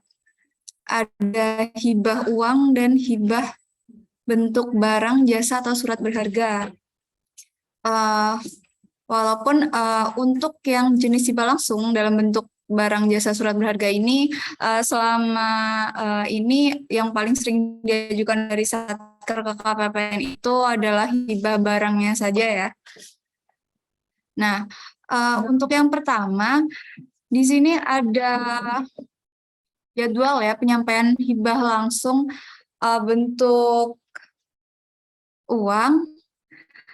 Di sini dijelaskan bahwa pengajuan nomor register hibahnya ya dalam Artian di sini jika hibahnya berasal dari dalam negeri ya, nanti diajukan nomor registernya ke Kanwil Perbendaraan. Diterima paling lambat tanggal 16 Desember. Kemudian untuk penerbitan nomor registernya tanggal 19 Desember. Kemudian setelah mendapatkan register tentunya juga Satker harus mengajukan permohonan pembukaan rekening ya. Untuk hibah dalam negeri di sini diajukan ke KPPN setempat, di mana berarti kan ke KPPN Singkawang ya. Kemudian penyelesaian surat izinnya akan kami terbitkan paling lambat tanggal 27 Desember 2022. Kemudian setelah itu penyampaian SP2HL atau SP4HL ke KPPN untuk realisasi sampai dengan tanggal 20 Desember 2022 paling lambat di tanggal 6 Januari 2023. Kemudian KPPN juga kami kan SPHL atau SP3HL tahun anggaran 2021 untuk kemudian diberi tanggal buku ya, tanggal buku 31 Desember 2022. Ya kami paling lambat proses nanti tanggal 10 Januari 2023. Untuk hibah yang kedua di sini ada hibah yang bentuk barang. Di sini juga untuk nomor registernya, jika hibahnya berasal dari dalam negeri, diajukan ke Kanwil Ditjen Perbendaraan. Untuk diajukan paling lambat tanggal 30 Desember 2022 dan sekalian ya diterbitkan juga nomor registernya paling lambat tanggal 30 Desember 2022. Tapi mungkin kita jangan pakai pedoman hari paling lambat ya, Mas Saiful ya. Mungkin iya tergantung tanggal hibahnya juga ya. Ternyata ada beberapa satker yang bulan ini bulan ini baru merealisasikan mengajukan pengesahan hibah barang ke KPPN dalam bentuk hibah tahun anggaran yang lalu, dan kami lihat BAST-nya memang tanggal kalau nggak salah 27 atau 20 sekian Desember 2021 ya. Jadi mungkin ya sudah gitu, maunya diajukan registernya tahun depan sekalian ya sebagai hibah TAYL nantinya. Kemudian jika syarat-syarat tersebut sudah didapatkan oleh Bapak Ibu ya, antara lain ada nomor register dari Kanwil, DJPB, kemudian yang pasti sudah ada BAST, kemudian NPHD, dan kalau ada ringkasan hibahnya juga, silakan Bapak Ibu kemudian membuat surat pernyataan KPA bahwa KPA telah menerima hibah langsung bentuk barang dan membuat surat perintah pengesahan hibahnya ke KPPN ya. Disampaikan ke KPPN dalam satu berkas tersebut. Kemudian penyampaiannya ini paling lambat 6 Januari 2023 ya. Kemudian ya kami akan mengesahkannya nanti paling lambat tanggal 10 Januari 2023 dengan tanggal buku tentunya 31 Desember 2022. Seperti itu. Ya untuk hibah sekian dulu ya Mas Iful ya. Bisa dilanjutkan yang lain. Nah, itu yang untuk hibah. Jadi untuk penyampaian SP2HL atau BPJS-nya itu sama dengan penyampaian terakhir di SPMGUP Nihil. Jadi di tanggal 6 Januari itu sekaligus ada. Jadi di tanggal 6 Januari itu sekaligus ada tiga deadline. Ya, SPMGUP, PTUP, PTUP, Nihil, kemudian ada SP2HL, kalau SP2HL, kemudian ada MPHL BPJS, untuk hibah barang atau surat berharga seperti itu. Oke.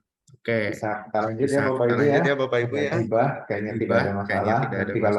Memang ada hibah tanggal krusial 28 Desember baru dapat hibah. Nah itu silahkan bisa langsung dilakukan pengurusan ini ya Bapak Ibu ya. Oh suaranya feedback. Salah satu feedback. Oke. Nah tes masih feedback? Tidak ya sepertinya ya. Aman, oke. Sampai mana tadi? Oh ya, kalau dapat hibah di tanggal 28 ataupun 29 Desember, itu silahkan langsung dilakukan pengurusan hibah, masih bisa diproses. Terutama ke kanwil terlebih dahulu ya untuk pengajuan nomor register hibah, karena batas waktu untuk registernya tanggal 30 Desember. Kalau untuk SPM-nya kan bisa dilakukan di Januari, seperti itu. Soalnya kalau kita ngurus pengesahan hibah TAYL, itu juga perlu ini. Di Saktinya pun belum ini ya Mbak Fani ya? Oh sudah bisa sekarang ya? Oh baru-baru bisa. Jadi memang kemarin belum bisa diproses karena memang terhambat. Karena di Saktinya sendiri itu belum fitur untuk pengesahan hibah tahun anggaran yang lalu mungkin belum sempurna ya, jadi memang belum bisa dilaksanakan. Jadi ini baru bisa dilaksanakan terkait dengan pengesahan hibah TAYL. Tapi kalau bisa diselesaikan di tahun anggaran yang sama, kenapa tidak gitu kan Bapak Ibu ya? Seperti saya bilang tadi, kalau tahun anggaran sudah selesai, ya sudah selesai, move on gitu kan. Oke, lanjut ya. Nah, ini pengesahan belanja modal tanah atau pembiayaan atas pengadaan tanah bagi proyek strategi nasional oleh Lembaga Manajemen Aset Negara Elman. Nah, ini mungkin saya kurang tahu ya di Singkawang ada atau tidak, tapi kalau sepengetahuan saya kayaknya tidak ada ini yang terkait dengan Satker yang menerima proyek strategis nasional. Ini sepertinya lebih banyak di ini ya, pembangunan IKN sepertinya. Nggak apa-apa, kita sampaikan aja.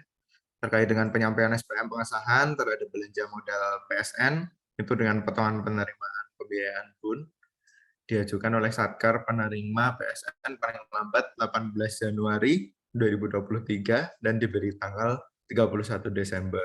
Kemudian untuk penerbitan SPM 2D itu tanggal 20 Januari 2023. Nah, ini sepertinya ini sendiri nih yang paling lama untuk penyampaian SPM, yaitu di tanggal 18 Januari.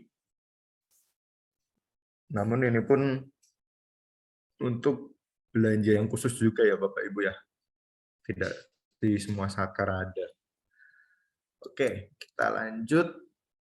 Nah, untuk pinjaman atau hibah luar negeri, Satker mengajukan surat penarikan dana untuk pinjaman hibah luar negeri melalui pembayaran langsung atau pembiayaan pendahuluan ke KPPN khusus pinjaman dan hibah paling lambat 30 November 2022 pada jam kerja.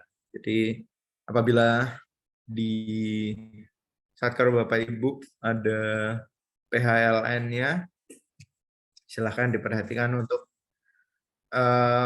tanggal surat penarikan dana ini. Jangan sampai terlambat. Tapi mungkin ini biasanya sudah diurus dari level eselon 1 ya Bapak Ibu ya. Jadi mungkin Bapak Ibu bisa berkoordinasi saja dengan eselon 1-nya untuk yang memiliki PHLN. Contohnya di BPN ya, itu masih ada PHLN untuk tahun ini. Jadi mohon diperhatikan.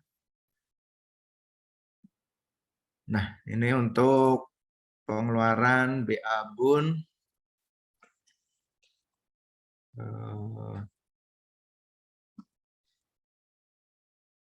terdiri dari pembiayaan pokok bunga, belanja hibah, kewajiban belanja transfer ke daerah, penurusan pinjaman, investasi. Oh ini di BA Bun bukan Satker seperti pada umumnya, ada Satkernya khusus sendiri yaitu 999. Oke, kita lanjut lagi. Nah, kita masuk ke bagian terakhir, kita akuntansi dan pelaporan. Mbak Fani, kita kembali ke Mbak Fani lagi, Bapak Ibu, terkait dengan akuntansi dan pelaporan. Ya, silakan Mbak. Silakan Mbak Fani. Ya, oke, untuk materi selanjutnya saya nyambung lagi ya ini. Karena tadi sudah dibahas ya, untuk LLAT sendiri pasti kan alurnya dari penerimaan dan pengeluaran dulu ya Mas Saiful ya. Ya itulah berarti transaksi Bapak Ibu selama sampai dengan Desember 2022 ini.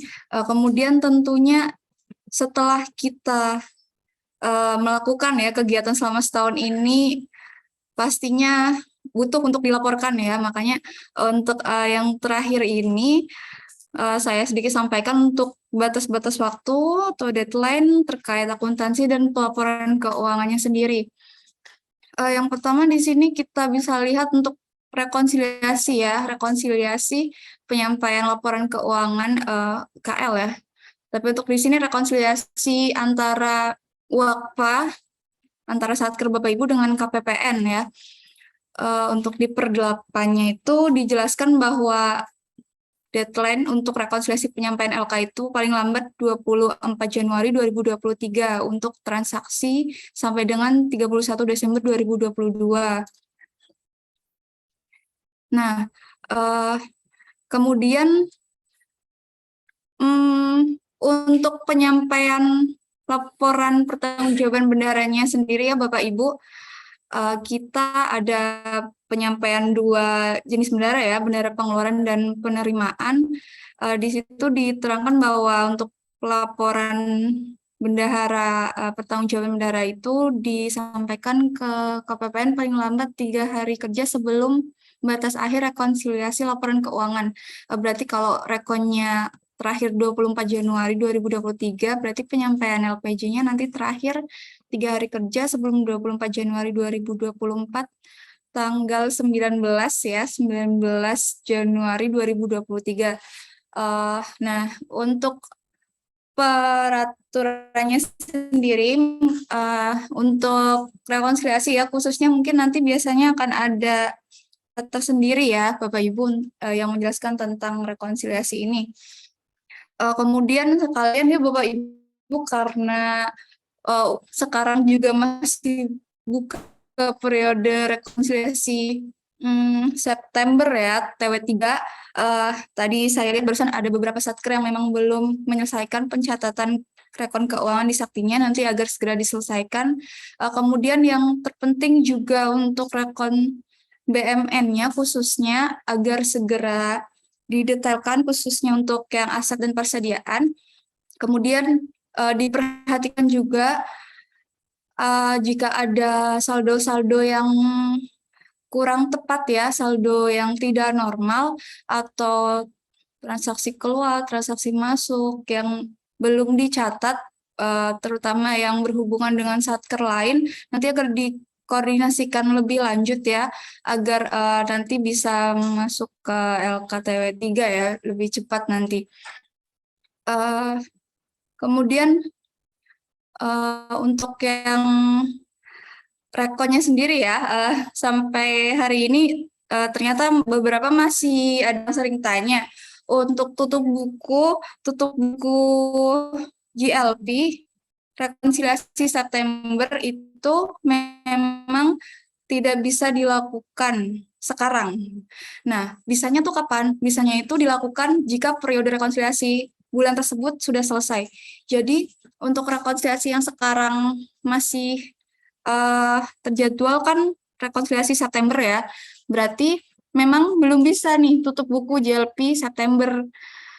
Yang sudah bisa itu tutup buku aset dan persediaan September ya, tapi untuk JLP-nya itu nanti menunggu periode rekonsiliasi bulan tersebut, berarti bulan ini, bulan September ya, selesai gitu. Jadi Bapak Ibu, untuk yang pemegang user JLP sebenarnya tidak perlu terlalu panik, saya kok belum bisa tutup buku ya. Yang penting kita fokus saja ke transaksinya gitu aja. Untuk tutup bukunya nanti bisa menyusul setelah periode selesai, periode rekonsiliasi selesai. Kemudian ya. Tambahan ya Bapak Ibu ya. Ya. Mungkin untuk tutup buku itu sendiri, kenapa tidak diperbolehkan tutup buku apabila rekonnya sudah selesai? Itu untuk menghindari ini Bapak Ibu, buka tutup periode. Jadi memang disarankan untuk diselesaikan dulu baru bisa tutup buku untuk periode yang direkon. Nah, untuk rekonnya sendiri, jadi Bapak Ibu tidak perlu tutup buku selama persediaan dan aset sudah dilakukan tutup periode, itu sudah masuk ke Monsakti. Jadi tinggal pantau saja di Monsaktinya agar pastikan semuanya sudah sesuai. Apabila ada salah catat, silahkan diperbaiki, karena belum ditutup kan bisa langsung diperbaiki tuh. Nah, jadi fungsinya di sini belum bisa ditutup periode, ada seperti itu. Jadi kalau untuk yang sudah betul atau sudah tidak ada selisih lagi, nah itu tidak ditutup bukunya nanti saja. Yang penting datanya sudah tidak dilakukan perubahan lagi, seperti itu. Tambahan untuk yang terkait dengan periode tutup periode ini ya. Betul sekali ya Mas Iful ya. Jadi intinya Satker fokus dulu aja ya ke transaksinya ya Mas, karena memang semenjak pakai Sakti ini sebenarnya kan itu web ya, basis web, apapun yang direkam Bapak Ibu sebenarnya langsung nge-link ke kami lewat Monsakti. Sebenarnya masih ada periode olapnya tetap. Kalaupun misalnya Bapak Ibu sudah melakukan perekaman nih di user selain user GLP, tapi kok belum terposting di Monsakti ya Mbak gitu misalkan. Nah itu terpostingnya juga ada waktu-waktu tersendiri. Jadi misalnya Bapak Ibu selesai rekam di modul bendera penerimaan misal catat PNBP jam 9 pagi. Kenapa jam 10 belum terposting gitu ya? Karena memang periode postingnya sendiri tiap 6 jam sekali ya. Tiap 6 jam sekali itu kalau Bapak Ibu setelah rekam transaksi di suatu user itu langsung divalidasi dan posting di user GLP.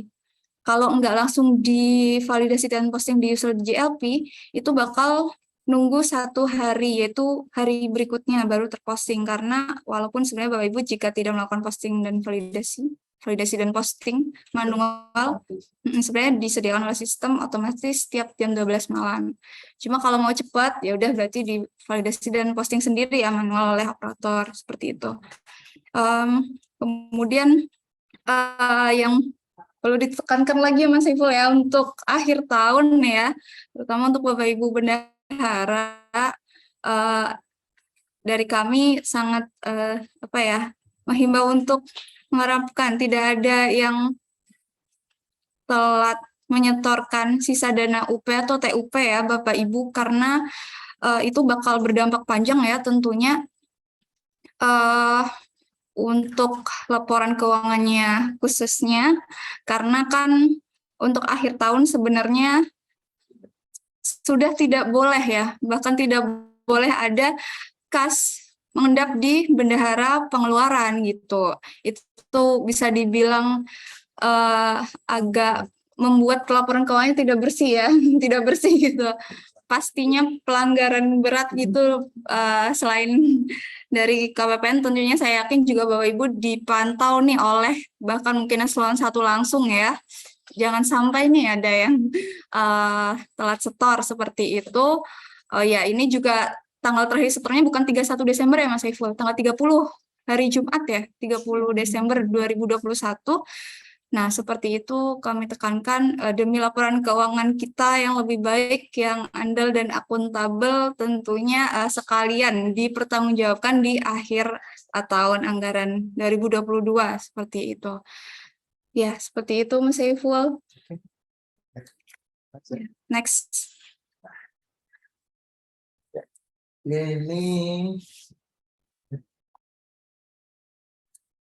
mungkin itu dari Mbak Fani Sudah ya. Siap, terima kasih. belum kayaknya sudah dijawab. Oke. Nah, ini terkait dengan yang terakhir mungkin ketentuan lain-lain dan penutup, yaitu terkait dengan KPPN, Kanwil, kemudian Dijen juga meningkatkan koordinasi dengan mitra kerja, BI, POS, terutama dari Satker juga ya Bapak Ibu. mungkin apabila nanti di bulan Desember atau mungkin nggak bulan Desember juga ya, apabila ada yang perlu disampaikan, silahkan jangan segan-segan untuk menghubungi atau ditanyakan saja ke KPPN atau ke saya. Mungkin bisa di grup info pun juga bisa disampaikan pertanyaan seperti itu untuk koordinasi lebih lanjut.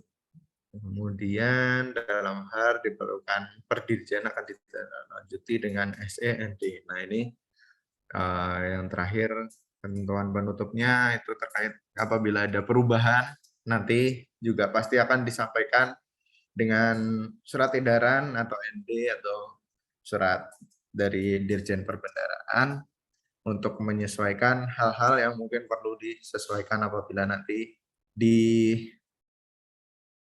berjalannya LLAT ini ada 1-2 lain hal yang perlu disesuaikan seperti itu ya Bapak Ibu ya. Oke. Mungkin itu saja yang dapat saya sampaikan terkait dengan penyampaian LLAT ini. Silahkan apabila ada pertanyaan bisa di open mic aja ya Bapak Ibu, kita diskusi atau bisa disampaikan melalui chat atau mungkin dari Pak Maki terlebih dahulu apabila ada yang ingin disampaikan. Dari Pak Maki. Apabila ada tambahan.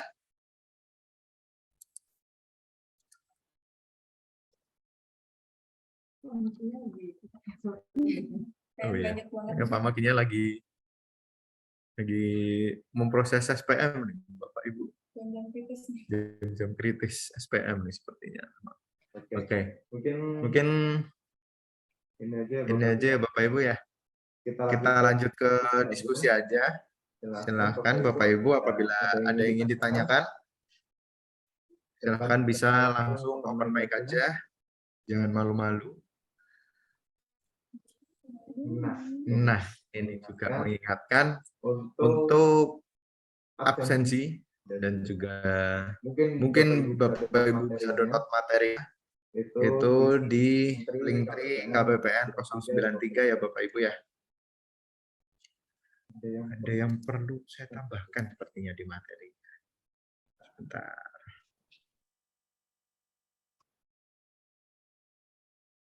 Baik Bapak Ibu, apa masih ada yang ingin ditanyakan terkait LLAT? Mumpung ada Mas Syaiful nih. Dan Mbak Fani juga.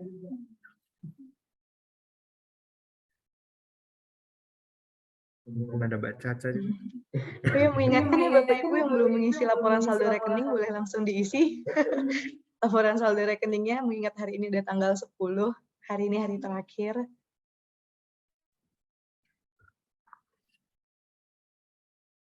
Dan juga LPJ ya, jangan lupa Bapak Ibu. Jadi mengingatkan semua nih. Mungkin yang belum LPJ, belum nggak nanti dikejar-kejar Mbak Safrina. Mungkin sesi diskusi akan saya tutup di jam 11 siang nanti. Bapak Ibu, kalau masih ada yang ingin ditanyakan boleh langsung segera. Kalau misalnya lagi di luar atau gimana boleh melalui kolom chat.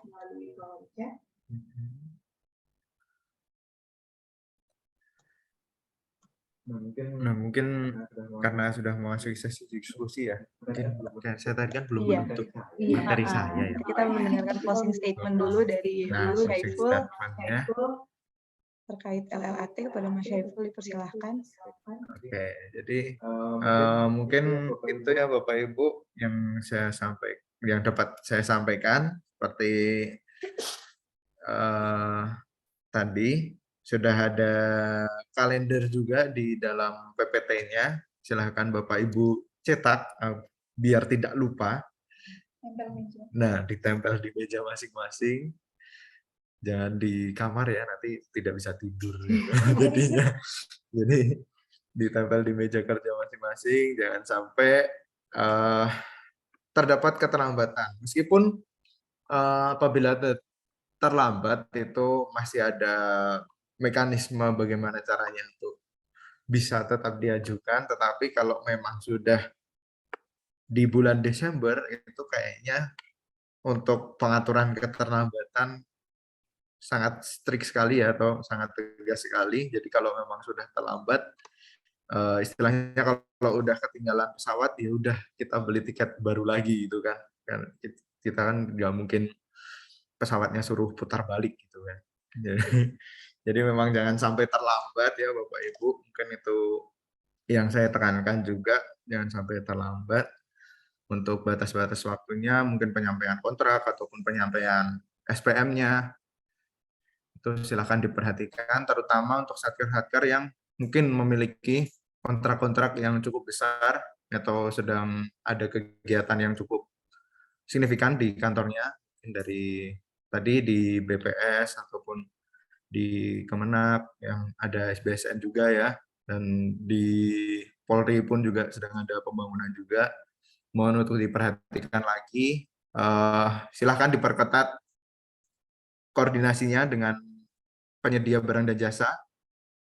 Kalau bisa lebih cepat diselesaikan akan lebih baik. Jadi jangan sampai menunggu sampai akhir tahun sekali gitu ya Bapak Ibu ya. Mungkin itu saja yang dapat saya sampaikan Bapak Ibu. Terima kasih atas perhatiannya. Terima kasih juga kepada Mas Maki dan Mbak Fani yang sudah menyampaikan materinya juga. Akhirul kalam. Wassalamualaikum warahmatullahi wabarakatuh. Saya kembalikan ke Mbak Salsabila. Silahkan. Baik, terima kasih Mas Syaiful atas pemaparan materinya. Semoga pemaparan materi terkait LLAT dapat menjadi bermanfaat untuk kita semua untuk menghadapi akhir tahun anggaran 2022. Baik Bapak Ibu, karena waktu sudah menunjukkan 2 menit lagi menuju pukul 11 dan kelihatannya sudah tidak ada lagi ya ingin bertanya. Kalau misalnya pun nanti Bapak Ibu ada yang ingin ditanyakan terkait LLAT, boleh langsung menghubungi Mas Syaiful, Mbak Fani, dan ataupun siapapun yang di KPPN Singkawang. Baik, terima kasih atas kehadirannya. Mohon maaf kurang lebihnya saya selaku MC menutup acara hari ini. Baik, saya selaku pembawa acara pada pagi hari ini pamit undur diri. Assalamualaikum warahmatullahi wabarakatuh. Saya izin tutup dengan pantun ya Bapak Ibu ya. Burung dara, burung cendrawasih, cari dulu di Papua. Cukup sekian, terima kasih. Semoga bermanfaat untuk kita semua. Mari kita sukseskan tahun anggaran 2022 dengan LLAT yang lebih baik. Assalamualaikum warahmatullahi wabarakatuh. Salam. Terima kasih Bapak Ibu. Waalaikumsalam. Mohon izin Bapak Ibu bagi yang masih menonaktifkan kameranya, mohon untuk dapat mengaktifkan kameranya karena kita akan melakukan sesi dokumentasi. Sebagai bukti kita sudah menghadiri LLAT, jadi LLAT-nya bisa sukses. Baik. Ini Bapak Ibu yang masih kameranya nonaktif boleh diaktifin ya biar kelihatan ganteng dan cantiknya.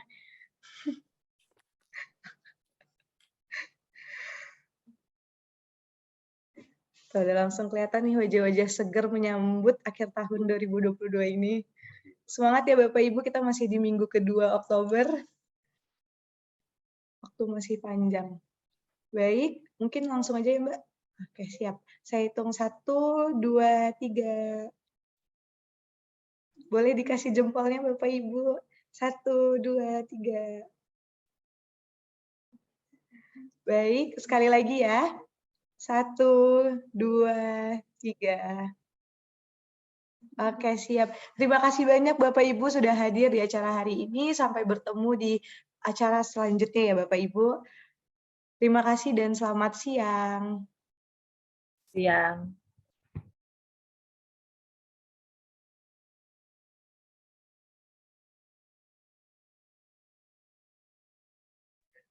Terima kasih Bapak Ibu.